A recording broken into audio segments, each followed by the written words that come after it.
warahmatullahi wabarakatuh. Innal hamdalillah nahmaduhu wa nasta'inuhu wa nastaghfiruh wa na'udzu billahi min sururi anfusina wa sayyiati a'malina. May yahdihillahu fala mudhillalah wa may yudlil fala hadiyalah. Asyhadu an la ilaha illallah wahdahu la syarikalah wa asyhadu anna Muhammadan abduhu wa rasuluh. Yaqulu rabbuna jalla jalaluhu ya ayyuhalladzina amanu taqullaha haqqa tuqatih wa la tamutunna illa wa antum muslimun. Ya ayyuhalladzina amanu taqullaha wa qulu qawlan sadida yuslih lakum a'malakum wa yaghfir lakum dhunubakum wa may yuti'illaha wa rasulahu faqad faza fawzan 'aziman. Amma ba'du, fa inna asdaqal hadisi kitabullah wa khairal hadi Muhammadin sallallahu alaihi wa ala alihi wasallam wa syarrul umuri muhdatsatuha wa kullu muhdatsatin bid'ah wa kullu bid'atin dhalalah wa kullu dhalalatin finnar. Jamaah kaum muslimin, para pemirsa Al-Furqan TV dimanapun Anda berada, alhamdulillah senantiasa kita bersyukur kepada Allah Rabbuna Jalla Jalalu atas semua limpahan rahmat, taufik kepada kita semuanya, sehingga pada siang hari ini, di hari yang penuh berkah, hari Jumat, kita bisa bersama-sama mempelajari kehidupan dan dakwah orang-orang terbaik dari kalangan para Rasul Allah Subhanahu wa taala. Dan yang kedua, selawat teriring salam senantiasa kita curahkan kepada Nabi kita Muhammad sallallahu alaihi wa ala alihi wasallam, dan juga orang-orang yang senantiasa mengikuti ajaran beliau dan juga sunnah-sunnah beliau hingga akhir zaman. Allahumma amin. Jamaah kaum muslimin, para pemirsa rahimani wa rahimakumullah. Insyaallah pada siang hari ini kita masih melanjutkan untuk mengisahkan kisah Nabi Isa alaihissalam yang merupakan nabi terakhir yang diutus untuk Bani Israel, yang mana semua nabi-nabi Allah Subhanahu wa taala yang diutus ke muka bumi ini untuk mendakwakan umat manusia ke jalan surga, dan kebanyakannya dari Bani Israel. Dan Nabi Isa merupakan nabi terakhir dari kalangan Bani Israel. Dan sebelumnya sudah kita kisahkan bagaimana awal lahirnya Nabi Isa alaihissalam, dan juga tuduhan-tuduhan yang dilontarkan oleh orang-orang Yahudi kepada ibunda beliau Maryam alaihissalam. Maka Allah Subhanahu wa taala membela nabinya, membela hamba yang mulia Maryam alaihissalam, memberikan mukjizat kepada putranya Isa, yang ini bisa bicara ketika dalam ayunan sang ibunya, sehingga meyakinkan orang-orang Yahudi Bani Israel tentang kenabian Isa alaihissalam, dan juga membantah semua tuduhan-tuduhan yang selama itu mereka tuduhkan kepada ibunda Maryam alaihissalam, bahwasannya Nabi Isa lahir tanpa ayah. Ketika Nabi Isa lahir, jamaah kaum muslimin, mu'allif rahimahullahu ta'ala mengisahkan tentang pertumbuhan Nabi Isa alaihissalam dan pendidikan Nabi Isa alaihissalam dari ibunda tercinta Maryam alaihissalam. Maka jamaah kaum muslimin, bahwa Nabi Isa dilahirkan di negeri Syam, tepatnya di Baitul Maqdis, di sebuah kota kecil yang namanya Bethlehem. Sebuah tempat yang di sanalah Allah Subhanahu wa taala memberikan banyak kelebihan, mukjizat kepada Nabi Isa alaihissalam. Allah menjadikan tempat tersebut diberikan yakni mata air, buah-buahan, tanah yang subur, tumbuh-tumbuhan yang hijau yang Allah abadikan dalam Al-Quran. Allah berfirman, wa ja'alna ibna Maryama wa ummahu ayatan wa awaynahuma ila rabwatin dhati qarari wa ma'in.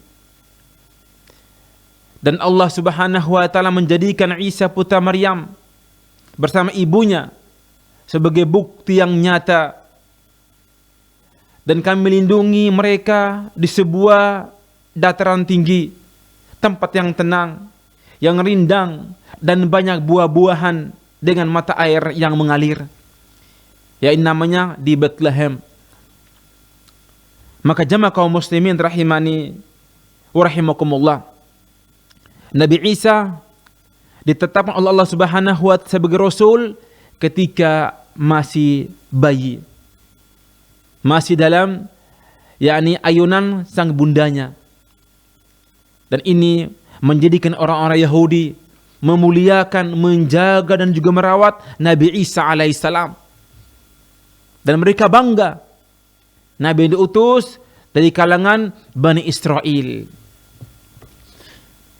Maka jamaah kaum muslimin rahimani wa rahimakumullah, dan disinilah Nabi Isa tumbuh berkembang bersama ibundanya hingga remaja dan dewasa.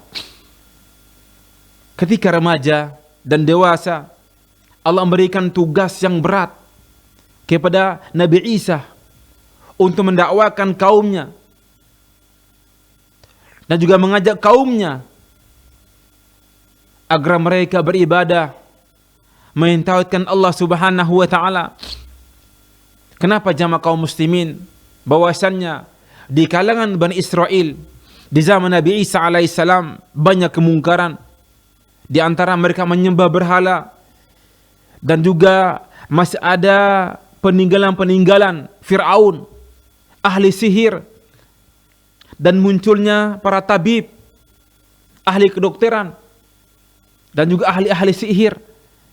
Maka di sana Nabi Isa mendakwakan mereka, menunjukkan kepada mereka jalan yang lurus, membimbing mereka ke jalan yang benar. Dan tentu jamaah kaum muslimin, ketika kita mengkaji Nabi Isa alaihissalam, dan kami akan mencukupkan dari sumber Al-Quran dan juga hadis-hadis Rasulullah sallallahu alaihi wasallam. Dan mengapa kami tidak menukil dari kitab suci yakni Injil, yang mana sudah kita singgung sebelumnya? Kalau seandainya kitab suci Injil masih murni, masih terjaga, kita akan mengambilnya. Namun ternyata Injil itu banyak, dan disebutkan oleh mu'alif sekitar 70 Injil, dan diakui oleh mereka cuma 4, yakni Injil Matius, Lukas, dan yang lainnya. Dan sehingga kita sebagai seorang muslim meyakini bahwa Al-Quran merupakan wahyu ilahi yang pasti benar. Dan insya Allah kita akan menukil, mengisahkan kisah semua nabi-nabi Allah dari Al-Quran dan juga hadis-hadis Rasulullah sallallahu alaihi wasallam. Dan kita boleh menukil dari kisah Bani Israel jika tidak bertentangan dengan agama Islam. Maka jamaah kaum muslimin, Nabi Isa yakni mengajak kaumnya beribadah kepada Allah Subhanahu wa taala. Maka berkata mu'allif rahimahullahu taala, kana yad'u ila tauhidillahi azza wa jalla. Maka Nabi Isa bangkit mendakwakan kaumnya agar mereka mentauhidkan Allah Subhanahu wa taala. Allah berfirman, innallaha rabbi wa rabbukum fa'buduh. Ini ucapan Nabi Isa alaihissalam, ya Allah abadikan dalam Al-Quran, dalam surah Ali Imran ayat 51. Innallaha rabbi wa rabbukum fa'buduh. Sesungguhnya Allah Rabbku dan juga Rabb kalian wahai Bani Israel, fa'buduh, maka sembahlah hanya kepada Allah Subhanahu wa taala. Wa kana yad'u ila ta'atillah. Beliau juga mendakwakan kaumnya Yahudi agar mentaati Allah Subhanahu wa taala dan tidak mengingkari dakwah Nabi Isa alaihissalam. Allah berfirman, lu'inal ladzina kafaru min bani Israil ala lisani Dawud wa Isa bin Maryam. Sungguh terlaknatlah orang-orang kafir dari kalangan Bani Israel melalui lisan Nabi Daud alaihissalam dan juga lisan Nabi Isa alaihissalam. Dzalika bima asau wa kanu ya'tadun. Disebabkan mereka yakni bermaksiat kepada Allah Subhanahu wa taala dan juga mereka melampaui batas. Kanu la yatanahawna an munkarin fa'alu. Dan juga mereka tidak saling mengingkari dalam hal kemungkaran atas apa mereka lakukan. Wa kana yad'u ilal imani bil yaumil akhir. Nabi Isa mengajak mereka untuk beriman kepada hari akhir. Wa kana yad'u ila zuhdi. Nabi Isa mengajak kaumnya untuk zuhud dengan dunia ini agar mereka perhatian dengan akhirat, tempat yang abadi. Wa kana yad'u ila tawadhu'i wa adami takabbur. Nabi Isa juga mengajak mereka untuk tawadhu', rendah diri, rendah hati, dan larangan untuk sombong, congkak, dan bangga kepada kesukuan. Wa kana yad'u ila husnil muamalati bainan nas. Nabi Isa juga mengajak mereka untuk bermuamalah dengan manusia dengan cara yang baik. Wa kana yad'u ila adami dzulmi wal adawani al amwali nas. Dan juga beliau mengajak untuk tidak saling menzolimi, bermusuhan dalam harta manusia. Wa kana yad'u ila iltizami bit Taurat allati ja'a biha Musa alaihissalam. Beliau juga mengajak kaumnya Bani Israel agar iltizam, berpegang teguh dengan Taurat yang dibawa Nabi Musa alaihissalam. Allah mengisahkan dalam Al-Quran, wa musaddiqan lima baina yadayya minat Taurati wa uhilla lakum ba'd alladhi hurrima alaikum. Dan membenarkan kitab suci Taurat dan menghalalkan kepada mereka sebagian diharamkan sebelumnya. Maksudnya bahwasannya ada sebagian yang dahulu Allah haramkan dalam Taurat dan dihalalkan dalam Injil. Dan memang jamaah kaum muslimin, setiap rasul, setiap nabi memiliki syariat dan juga jalan untuk membimbing umatnya.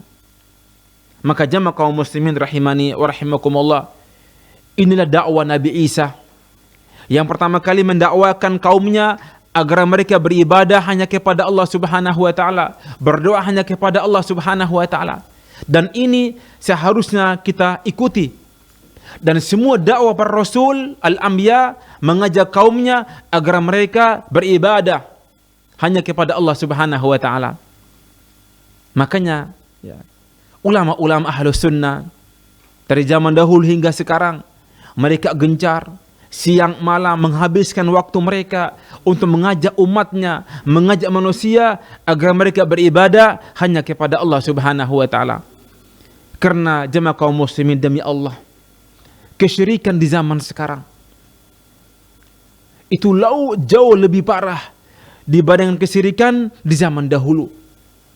Maka kewajiban kita, saya dan juga kita semuanya, mari kita bangkit bersama-sama untuk mengajak keluarga kita, masyarakat kita, tetangga kita agar mereka kembali kepada agama dakwah para rasul Allah Subhanahu wa taala. Maka jamaah kaum muslimin rahimani wa rahimakumullah,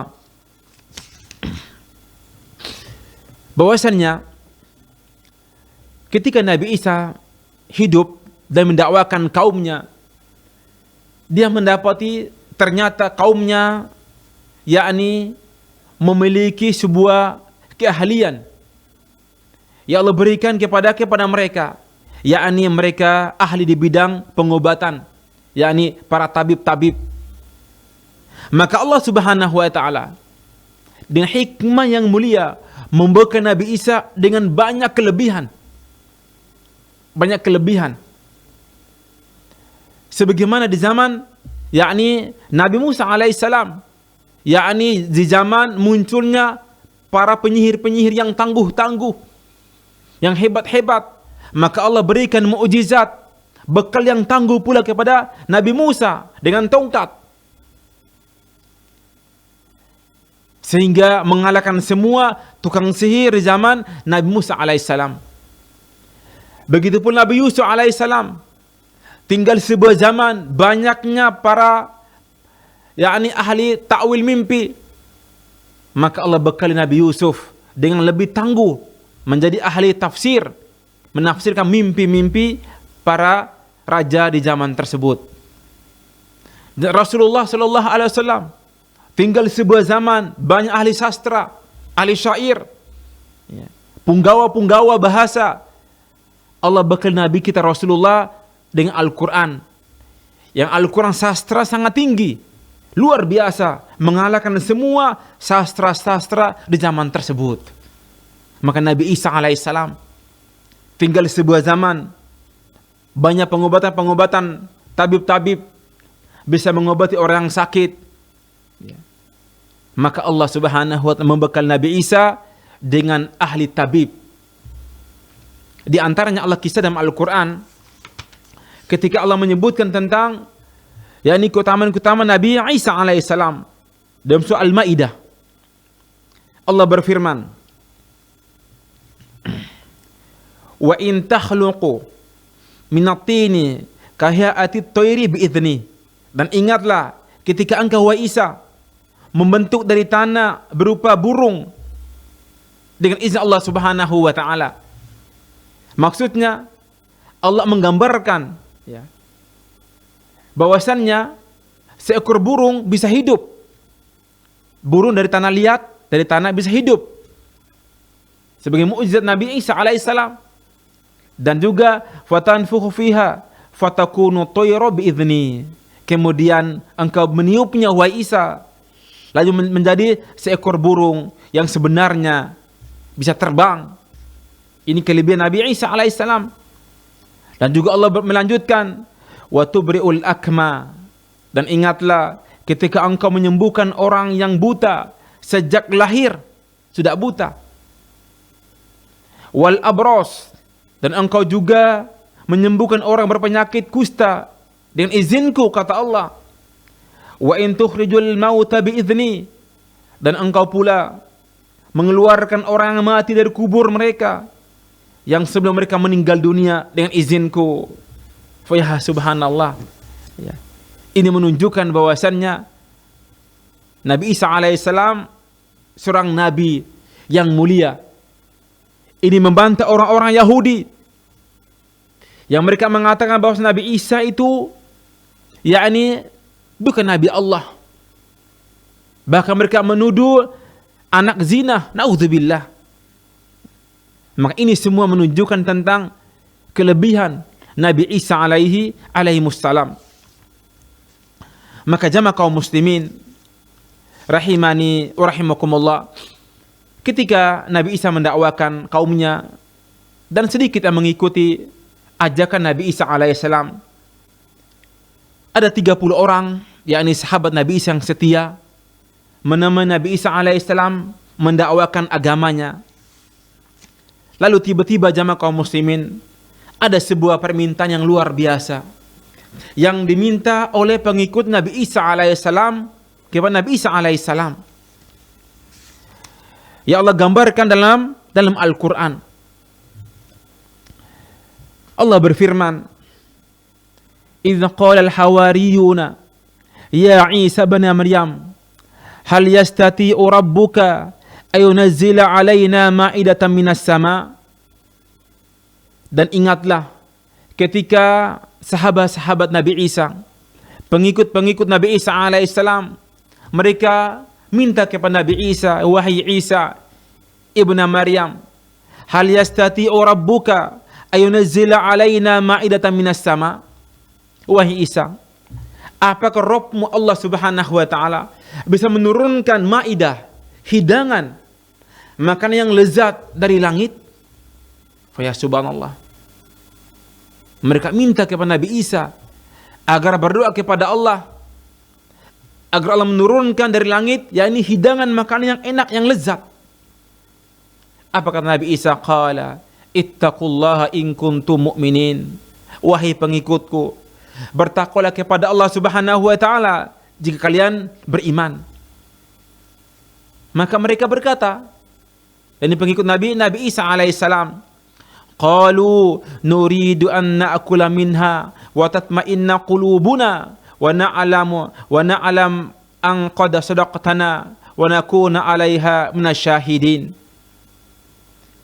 Mereka mengatakan, wahai Isa, kami ingin memakan hidangan itu agar tentram hati kami dan agar kami yakin bahwa Engkau berkata benar kepada kami dan kami menjadi saksi atas hidangan tersebut. Ini permintaan kaumnya. Dan ini juga jamaah kaum muslimin yang pernah diminta, yakni oleh orang-orang Quraisy kepada Nabi kita Muhammad sallallahu alaihi wa ala alihi wasallam. Dan disebutkan di awal-awal dakwah di kota Mekah, datanglah Abu Jahal dan juga pembesar-pembesar Quraisy. Di antaranya paman beliau Abu Lahab. Mereka mengatakan, "Ya Muhammad, apakah engkau mau kami orang-orang Quraisy beriman kepadamu?" Kata Nabi, "Mau." Kata mereka, "Wahai Muhammad, jika engkau mampu menjadikan bulan terbelah menjadi dua, kami semua akan beriman kepadamu." Mengapa jamaah kaum muslimin? Bagi mereka orang-orang Quraisy, mereka meyakini tidak mungkin Muhammad bisa membelah bulan. Mustahil bagi mereka. Maka berkata Rasulullah, "Apakah betul kalian beriman kepada aku jika aku berdoa kepada Allah menjadikan bulan terbelah menjadi dua?" Kata mereka, "Iya." Maka Nabi pun menunjuk ke bulan. Tiba-tiba bulan terbelah menjadi dua dan disaksikan oleh semua orang-orang Quraisy di kota Makkah. Namun apa kata mereka? Ketika melihat bulan terbelah, kata mereka, "Sahrana Muhammad." Sungguh Muhammad telah menyihir kita. Telah menyihir kita.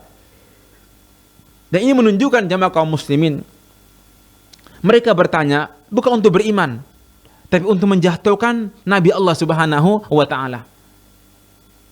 Dan begitu pula dengan pengikutnya Nabi Isa, mereka ragu dengan kenabian Nabi Isa alaihissalam, sehingga mereka minta agar diturunkan maidah, hidangan dari langit.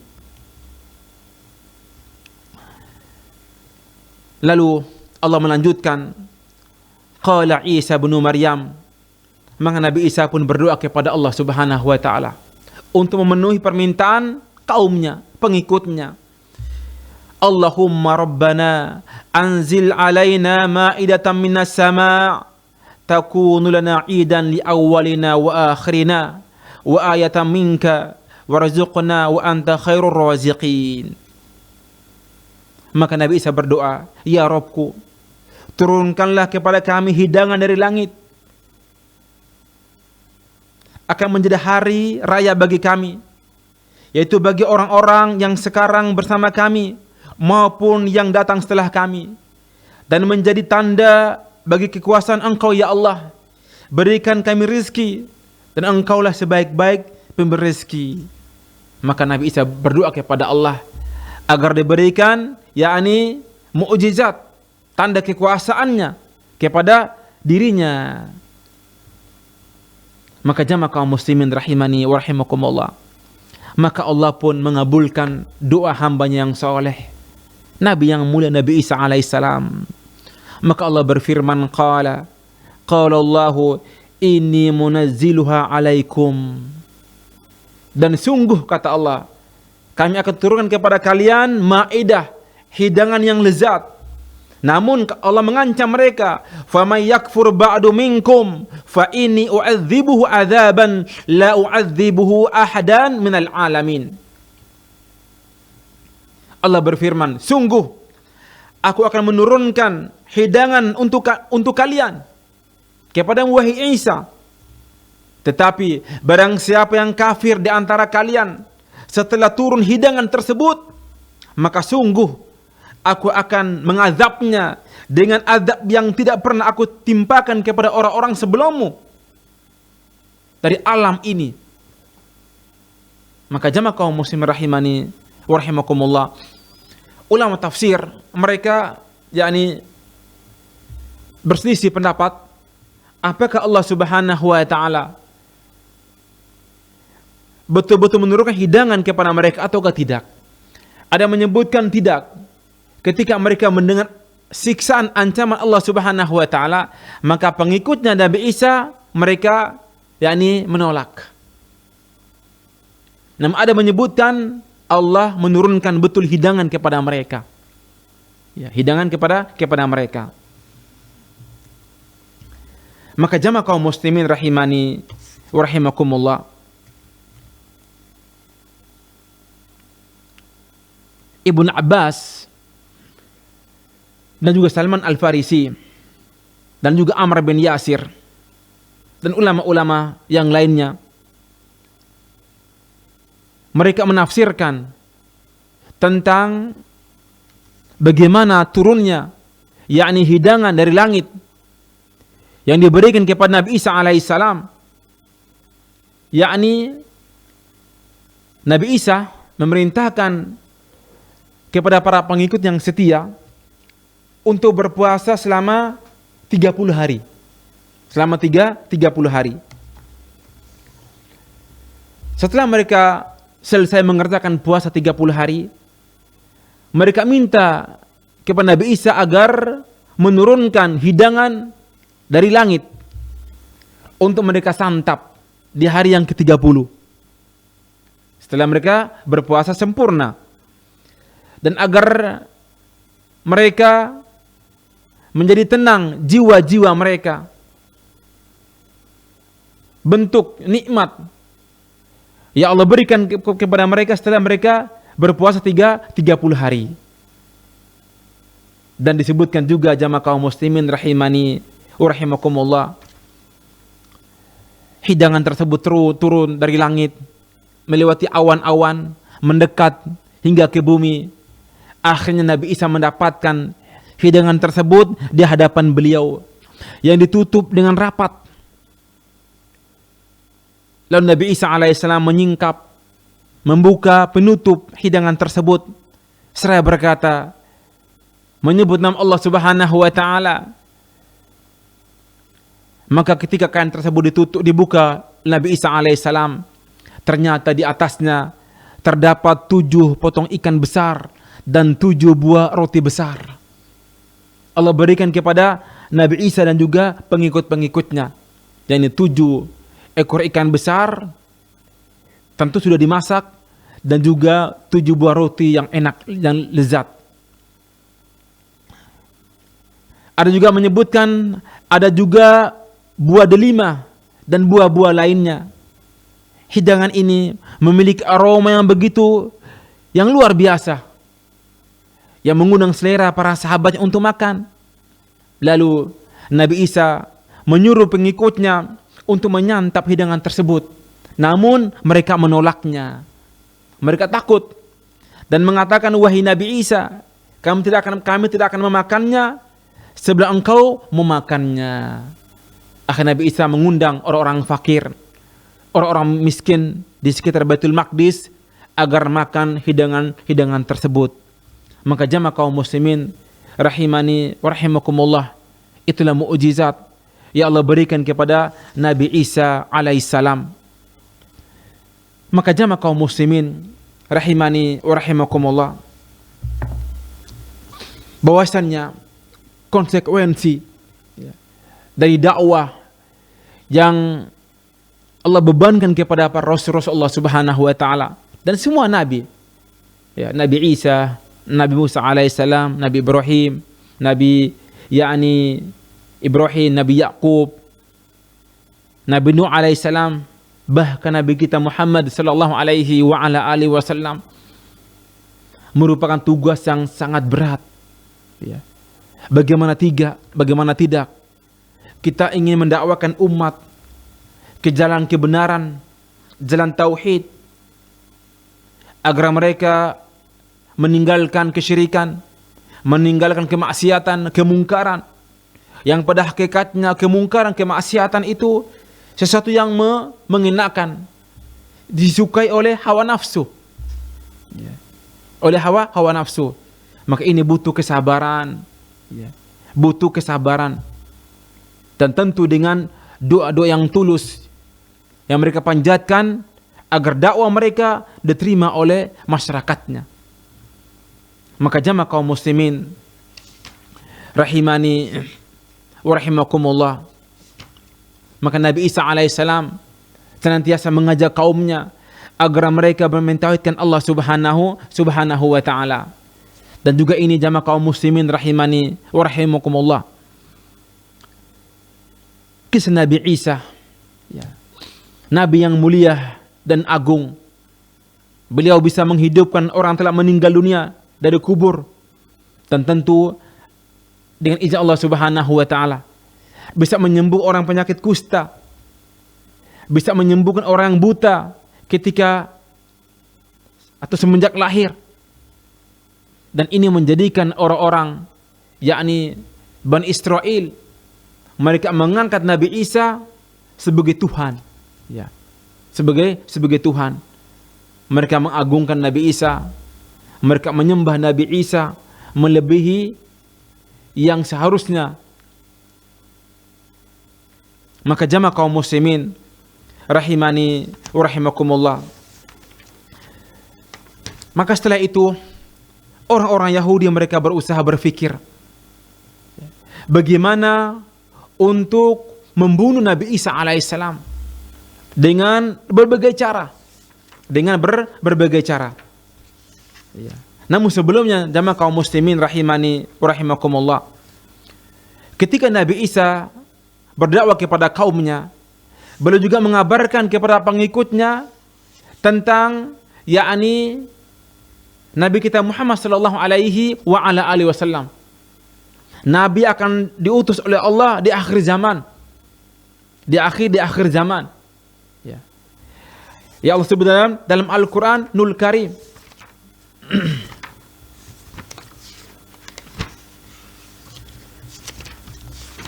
Kita bacakan, ya, bagaimana Allah mengisahkan bahwasannya Nabi Isa mengabarkan akan muncul Nabi akhir zaman. Nabi akhir zaman. Dan ini juga diakui oleh orang-orang Yahudi. Mereka mengimani tentang berita yang dikabarkan oleh Nabi Isa alaihissalam. Allah berfirman dalam Al-Quran, dalam yakni surah As-Saff, Allah berfirman, wa idza qala Isa ibn Maryam ya bani Israila inni rasulullah ilaikum musaddiqan lima baina yadayya minat taurati wa mubasysyiran bi rasuli ya'ti min ba'dihi ismuhu Ahmad. Dan ingatlah ketika Isa putra Maryam berkata kepada Bani Israel, ya Bani Israel, sesungguhnya aku ini utusan Allah kepada kalian dan membenarkan apa-apa yang muncul di antara kalian berupa Taurat, dan juga memberikan kabar gembira, mubasysyiran bi rasuli, kabar gembira seorang rasul, ya'ti min ba'di ismuhu Ahmad, datang setelahku yang namanya Ahmad. Ini jelas disebut dalam Taurat dan juga Injil akan muncul Nabi akhir zaman yang namanya Ahmad. Namun falamma ja'ahum bil bayinati qalu hada sihrum mubin. Namun ketika datang Nabi tersebut, mereka mengatakan ini sihir yang nyata. Maka jamaah kaum muslimin rahimani wa rahimakumullah, kalau kita melihat sejarah, ya, orang Yahudi, mereka faham betul tentang ayat ini. Dan juga mereka tahu betul akan diutusnya Nabi akhir zaman. Nabi akhir zaman. Sehingga mereka menunggu waktu dan tempat diutus Nabi tersebut. Dan Allah menyebutkan tentang ciri-ciri Nabi tersebut. Bagaimana fisiknya, tubuhnya, apa dakwanya, di mana dia hijrah. Mereka tahu betul. Sehingga Allah mengatakan, ya'rifunahu kama ya'rifuna abana'ahum. Mereka mengenal Nabi kita Muhammad seperti mengenal putra-putra mereka dengan sangat jelas. Makanya ketika masih usia remaja, bersama paman beliau Abu Thalib datang ke negeri Syam untuk berdakwah, untuk berdagang. Ketika melewati sebuah tempat peribadatan, pendeta ini melihat Rasulullah SAW ketika masih remaja. Apa kata pendeta? Wahai Abu Thalib, bawa pulang putramu ini. Bawa pulang. Maka berkata Abu Thalib, emang kenapa? Ada apa dengan keponakanku ini? Maka berkata pendeta tersebut, demi Allah, kalau seandainya orang ini, pemuda ini, dilihat oleh orang Yahudi, orang Romawi, mereka akan menyakitinya atau akan membunuhnya. Mengapa jamaah kaum muslimin? Karena pendeta ini mengetahui tentang tanda-tanda kenabian dalam jiwa pemuda ini. Itu yang pertama. Dan yang kedua, sebagai bukti, orang-orang Yahudi, ya, mereka mengenal bahwa Nabi tersebut, Nabi akhir zaman akan hijrah ke sebuah tempat yang banyak pohon kormanya. Banyak pohon korma, tempat yang tandus, yang gersang, yang diutus nanti akan hijrah di sebuah tempat yang banyak pohon kormanya di sana. Maka orang-orang Yahudi, mereka berbondong-bondong mencari tempat yang banyak pohon kormanya, sehingga mereka mendatangi bangsa tanah Arab. Dan memang jamaah kaum muslimin rahimani wa rahimakumullah, di Arab, ya, tempat yang banyak pohon korma cuma dua. Yang pertama Khaybar, yang kedua Yathrib, Madinah. Ya. Sehingga orang-orang Yahudi mereka berbondong-bondong mendatangi dua tempat ini, Yathrib dan juga Khaybar, tinggal di sana. Untuk apa? Untuk menunggu diutusnya Rasulullah Shallallahu Alaihi Wasallam. Dan mereka berharap semoga Allah mengutus Nabi terakhir dari kalangan Bani Israel. Namun ketika Allah mengutus, ya, Nabi akhir zaman dari bangsa Arab, dari keturunan Ismail, mereka mulai benci, menampakkan permusuhan. Yang dahulu ketika mereka tinggal di kota Madinah, kita kenal di kota Madinah ada 3 suku Yahudi yang terbesar. Yang pertama suku yakni Qainuqa, suku atau Bani Qainuqa, Bani Quraidah, dan juga Bani Nadir. Ini 3 Yahudi terbesar di kota Madinah. Bahkan mereka mengancam orang-orang Ansor. Asli penduduk Madinah, mereka mengancam, wahai orang-orang Ansor, nanti kalian akan kami habisi kalian bersama Nabi kami yang muncul di tempat ini nanti. Yang mereka berharap Nabi diutus dari bangsa Yahudi, dari Bani Israel. Namun ketika diutus dari bangsa Arab, dari keturunan Nabi Ismail alaihissalam, mereka pun membencinya, menolaknya, membantahnya. Itulah orang-orang Yahudi. Mereka mengenal betul Nabi akhir zaman, tentang sifatnya, dakwanya. Namun itulah orang-orang Yahudi. Ketika keinginan mereka tidak terpenuhi, mereka pun menolaknya.